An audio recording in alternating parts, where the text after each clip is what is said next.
네, 오늘 12장 22절에서 37절까지 말씀입니다. 예수님이 귀신 들려 눈 멀고 말 못하는 사람을 고쳐 주셨는데 바리새인들이 이걸 보고 예수님이 귀신의 왕 바알세불을 힘 입어서 이런 일을 행한다고 얘기를 해서 예수님이 이에 대해서 말씀하시고 얘기를 한 게 아니죠. 이제 바리새인들이 생각을 했는데 예수님께서 그 생각을 아시고 바리새인들에게 말씀을 하시는 거죠. 예수님께서 말씀하시는 것은 스스로 분쟁하는 나라마다 황폐해질 것이다라는 거죠. 그러니까 바알세불은 사탄입니다. 바알세불의 뜻은 뭐 문자 그대로 하면은 파리의 왕이라는 뜻인데 이것은 이제 통상적으로 사탄을 가리키는 용어로 쓰였습니다. 그렇게 쓰였습니다. 어, 그러니까 바리새인들은 예수님이 사탄의 힘을 빌어서 이런 일을 행한 게 아니냐 이렇게 얘기를 한 것이죠. 예수님께서 말씀하시는 것은 어, 사탄과 귀신은 한마디로 한 집 식구들인데 자기들끼리 싸우면은 자기들끼리 내쫓으면은 황폐해지지 않겠냐? 그 집이 나만 나겠느냐? 그럴 수 없다라는 것이죠. 어, 27절에 보면은 내가 바알세불을 힘입어 귀신을 내쫓는 것이며 너희 아들들은 누구를 힘입어 쫓아내느냐? 이건 뭐냐면 너희 아들들은 바리새인들 아들들은 진짜 아들이 아니고 제자들입니다. 제자들. 바리새인의 제자들도 이렇게 귀신을 내쫓고 그랬나 봐요. 그러면은 너희 제자들도 바알세불 사탄의 힘을 힘입어서 귀신을 내쫓은 것이냐? 그게 말이 되냐? 이렇게 말씀을 하시는 것이죠. 네. 그러니까 너희가 너희 생각에 잠겨서 지금 어, 잘못 생각하고 있는 것이다. 이렇게 말씀하고 계시는 것입니다. 그래서 그들이 너희의 재판관이 되리라라고 하는 것은 그러니까 바리새인의 제자들이 바리새인들을 향한 재판관이 될 것이다. 바리새인들의 제자들이 사탄은 힘입어서 귀신 쫓는 게 아니라는 사실 자체가 바리새인들이 지금 잘못 생각하고 있다는 것을 입증해 주는 것이다라는 것이죠. 그러나 내가 하나님의 성령을 힘입어 귀신을 쫓아내는 것이면 하나님의 나라가 이미 너에게 임하셨느니라. 그러나 내가 하나님의 성령을 힘입어 귀신을 쫓아내는 것이죠. 어. 성령을 힘입어 귀신을 내쫓는 사역을 예수님께서 하고 계시는 것입니다. 메시아로서의 사역을 하시는 것인데 그러면 하나님의 나라가 이미 너에게 임한 것이다. 이걸 좀 설명을 해드릴게요. 그러니까 이것은 예수님께서 공생의 기간 동안 왜 이렇게 많은 사람들의 귀신 들린 사람들의 귀신을 쫓아내는 일들을 그런 사역들을 많이 하셨는지 여기에 대한 답변이 될 수도 있습니다. 그러니까 예수님께서 귀신 쫓아내는 사역을 하신 것이 어, 단순히 그렇게 하신 것이 아니고 어떤 신학적인 이유가 있었다라는 것도 지금 말씀하고 계시는 거예요. 어, 일단은 그 일이 이제 예언된 일이기 때문에 구약의 예언을 이루시기 위해서 어, 병든 자를 치유하신 것처럼 귀신 들린 자를 귀신을 쫓아내는 일도 하신 것입니다. 구약의 예언을 성취하기 위해서. 하지만 또 한 가지는 이제 사탄의 권세가 끝났다라는 것을 보여주기 위해서 그것을 나타내기 위해서 귀신을 쫓는 일들을 많이 하셨습니다. 그러니까 예수님과 오시기 전까지는 사탄의 권세가 셌습니다. 아주 강했어요. 그런데 예수님이 오시고 난 다음부터는 사실상 사탄이 그 권세를 잃어버렸습니다. 이 얘기는 사탄이 활동을 하지 않는다는 게 아니고요. 사탄이 그 권세를 완전히 잃어버렸다고요. 예를 들어서 우리나라 남북전쟁 6.25 전쟁이 있었잖아요. 그 전쟁이 끝난 다음에도 남한에는 이 게릴라들이 남아서 계속해서 국지전을 벌였습니다. 전쟁이 끝났는데도 계속해서 잔당들이 남아 있었어요. 어, 그들이 권세가 끝났음에도 활동을 하는 거죠. 마찬가지로 예수님 이후에는 사탄이 그 권세를 완전히 잃어버렸지만 하지만 활동을 합니다. 지금도 합니다. 그래서 우리를 괴롭힙니다. 하지만 권세는 없습니다. 이걸 꼭 생각해야 돼요. 그래서 사탄의 권세를 완전히 잃어버린 그런 의미에서 하나님이 다스리는 나라. 그 나라가 예수님의 초림 이후로 완전히 임했거든요. 이해가 가시죠? 하지만 사탄이 활동을 합니다. 왜냐면은 지금 우리는 하나님의 나라가 이미 임했지만 아직 임하지 않은, 종말론적으로 이미와 아직 사이에 살고 있다고 우리는 그렇게 얘기를 하거든요. 하나님의 나라가 이 땅에, 그리고 우리 마음속에 이미 임했어요.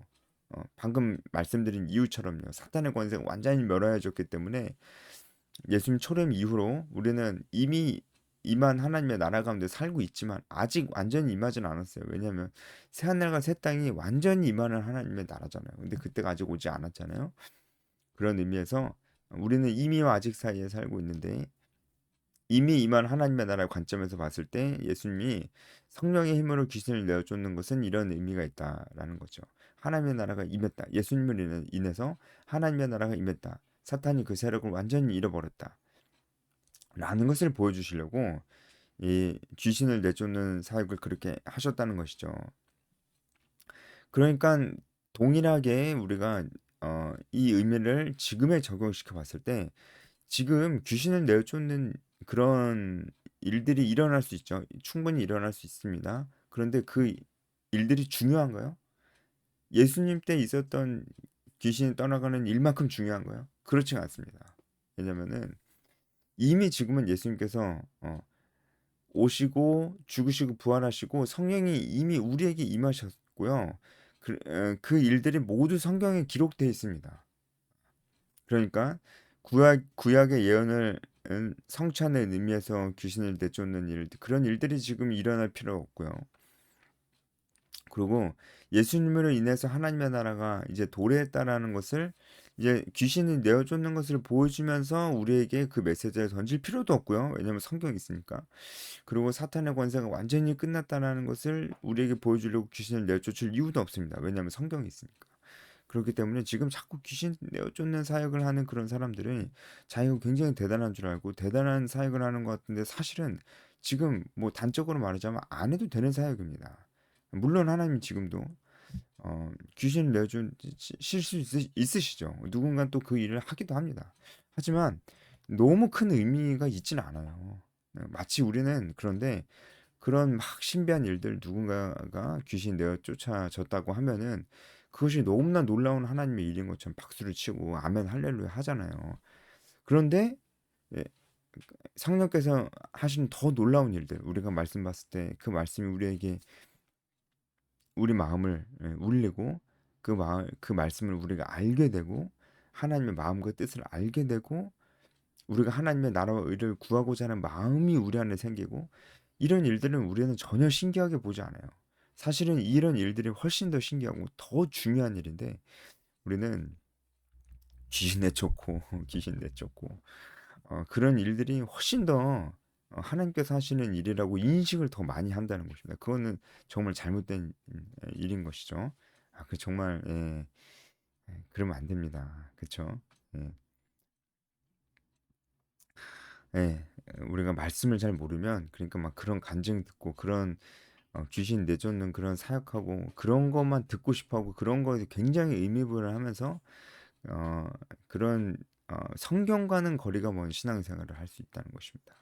그래서 안 되겠죠. 29절부터 사람이 먼저 강한 자를 결박하지 않고서야 그 강한 자의 집에 들어가 그 세간을 강탈하겠느냐. 결박한 후에야 그 집을 강탈하리다. 그러니까 하나님이, 예수님이 결박하셨다는 거죠. 사단의 권세가, 그 세력이 끝났다는 거죠. 나와 함께 아니하는 자는 나를 반대하는 자다. 함께 모이지 아니하는 자는 나를 해치는 자다. 그러니까 중립지대가 없다는 겁니다. 왠지 아시겠죠?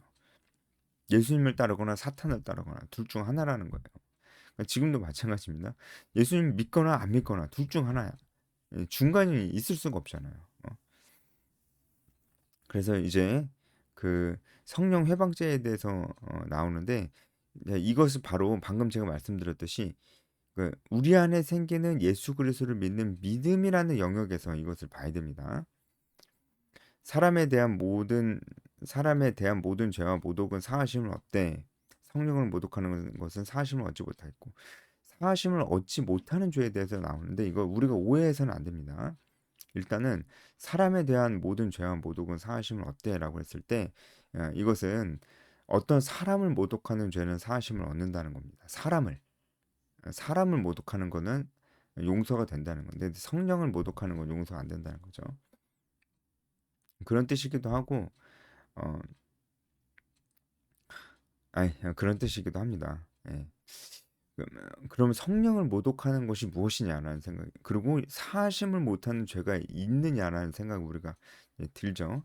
일단 결론부터 말씀을 드리면 사심을 받지 못하는 죄는 없습니다. 근데 여기서 왜 사심을 받지 못하는 죄가 있는 것처럼 말씀하시냐면은 이것은 믿음이 없는 자에 대해서 얘기하는 거예요. 믿음이 없는 자. 믿음이 없는 자의 죄는 사심을 받지 못하죠. 믿음이 없으니까. 믿음이 없으니까 사심을 받지 못하는 겁니다. 그러니까 그냥 제가 간단하게 일단 결론부터 말씀을 드리자면 예수님께서 귀신을 내쫓는 것을 직접 앞에서 보여주실 정도로 엄청난 것을 보여주시고 눈에 보이 눈에 보이는 메시아가 눈앞에 지금 계시고 그런데도 믿지 않으면은 앞으로 막 사도들이 예수님 제자들이 복음을 들고 얘기하고 그래도 안 믿겠죠. 그러니까 지금 성령께서 강력하게 일하시는데 그것을 보고도 믿음이 없으면 이 그 그 사람은 믿음이 없음으로 말미암아 사하심을 받지 못할 것이다. 그렇게 말씀하시는 거죠. 근데 이제 이런 엄청난 것을 보고도 믿음을 갖지 못하면 앞으로도 믿음을 갖지 못할 확률이 높겠죠. 그래서 이 사람은 결국은 마지막까지도 믿음이 없는 채로 죽음으로 그 심판을 면치 못하게 될 것입니다. 그런 의미에서 어, 어, 이 귀신이 나아가는 것을 봤음에도 믿지 못하는 정도면은 어, 지금도 믿음이 그 마음 가운데 믿음이 없는 것이고 앞으로 믿음이 생기기가 굉장히 어렵기 때문에 그 상태로 죽을 확률이 굉장히 높기 때문에 그런 의미에서 영원히 사함받지 못하는 죄라고 말씀을 하시는 겁니다. 믿음이 없는 채로 죽으면 사함받지 못하니까요. 그렇죠? 그런 의미로 봐야지 이것은 믿음이 있는 자에게 하는 얘기가 아닙니다. 믿음이 있어. 예수님 영접했어. 하나님의 자녀가 됐어. 그런데 용서받지 못한 죄는 없어요. 왜냐하면 예수님 믿는 순간 과거, 현재, 미래의 죄까지 용서를 받기 때문에 하나님의 자녀들에게 용서받지 못하는 죄라는 것은 없습니다. 그래서 잘 모르는 사람은 이 성령 해방죄 그러면서 아무 때나 다 갖다 붙여요. 예? 예배 시간에 막 떠들고 이런 것도 성령 해방죄라면서 용서받지 못한 그건 말이 안 되는 겁니다. 성경을 정말 모르고 하는 얘기들은 정말 우리를 말씀과는 거리가 먼 신앙생활, 예, 말씀과 거리가 먼 신앙생활은 진짜 신앙생활일까요? 예, 아닐 수도 있어요. 그래서 굉장히 행위, 감정적인 거, 현상에 집중된 그런 신앙생활을 하게 될 가능성이 굉장히 높습니다. 네, 이제 이게 믿음이 없는 자에게 하는 얘기라는 것을 염두에 두고 그 다음 말씀 보면은 좀 이해가 갈 거예요. 누구든지 말로 인자를 거역하면 사하심을 얻대. 말로 인자를, 그러니까 예수님을 거역한 자들은 사하심을 얻은 경우가 많이 있어요. 예를 들어서 베드로죠. 베드로가 예수님 부인했잖아요. 그런데 용서함을 받았잖아요. 예, 그렇죠? 그런데 성령을 거역하면 용서를 못 받는다. 그러니까 이게 참 미묘한 차이인데 어, 단지 그냥 예수님을 거역했을 때 베드로의 마음은 그 마음과 성령께서 막 일하시고 예수님께서 막 일하시는데 그것을 보는데도 예수님한테 바알세불이 들렸다고 얘기하는 바리새인들의 마음과 좀 다르죠. 좀 더 쉽게 설명하고 싶은데 좀 다르죠, 그죠? 다르죠. 베드로 안에 믿음이 있었어요. 믿음이 있었는데 두려움으로 말미암아 예수님 부인했던 거죠. 근데 바리새인들 아예 믿음이 없어요. 그 놀라운 것을 보고도 믿음을 가질 생각이 없어요. 예. 그래서 결국은 믿음을 갖지 못하고 죽고 그래서 사하심을 받지 못하고 그런 차이가 있는 거죠. 그런 차이에 대해서 얘기하는 거예요. 나무도 좋고 열매도 좋다. 하든지 나무도 좋지 않고 열매도 좋지 않다. 열매로 나무를 아느니라 이렇게 말씀하시는 이유도 이 열매라는 것은 예수님께서 행하시는 것을 보고도 믿음이 생기지 않는 그들의 믿음 없음이 나타나는 그 현상입니다. 바리새인들의 믿음이 없음이 예수님에게 귀신 들렸다라고 얘기하는 것으로 나타나잖아요. 그렇죠? 그 열매를 보고 그들의 나무는 뭘까요? 바리새인들 마음속에 있는 그 영혼 가운데 있는 믿음 없음의 그런 상황, 바리새인들의 그런 영적인 상황이 바로 나무가 되겠죠. 그들이 믿음 없음이 예수님에게 귀신 들렸다는 말을 함으로써 그들의 믿음 없는 그들의 영혼의 상태가 나타난 거죠. 그래서 믿음이 없음으로 말미암아 사하심을 받지 못하는 거. 그래서 계속 그 얘기를 하는 거예요. 어, 악하니까 어떻게 선한 말을 하겠냐. 그 악함으로 말미암아 사하심을 받지 못하게 될 것이다라는 거죠. 어, 결국은 바리새인들의 근본적인 마음이 믿음 없는 그 마음의 상태가 사하심을 받지 못한다고 하는 것입니다. 믿음이 없으면 사하심을 받지 못하죠. 다 이제 그런 맥락에서 보셔야 됩니다. 네, 그래서 내 말로 의롭다움을 받고 내 말로 정죄함을 받으라는 것이 그 얘기입니다. 이것도 우리 이미 믿음 있고 예수님 영접한 하나님의 자녀에게 이걸 그대로 적용해 버리면 안 됩니다. 그러면은 우리가 하나님의 자녀가 되고도 우리가 나쁜 말 아주 못된 말 할 수 있잖아요. 그러면 우리가 또 정죄함을 받아가지고 지옥불에 들어갈 수 있냐? 그럴 수 없다는 거예요. 이건 그 얘기가 아닙니다. 전체 맥락을 봐야 돼요. 바리새인들의 믿음 없음이 그들의 말로 드러났기 때문에 그들의 믿음 없음으로 인해서 정죄함을 받는 것입니다. 아시겠죠? 자, 우리가 그렇게 보면서 우리가 좀 적용할 수 있는 것은 어, 결국은 이제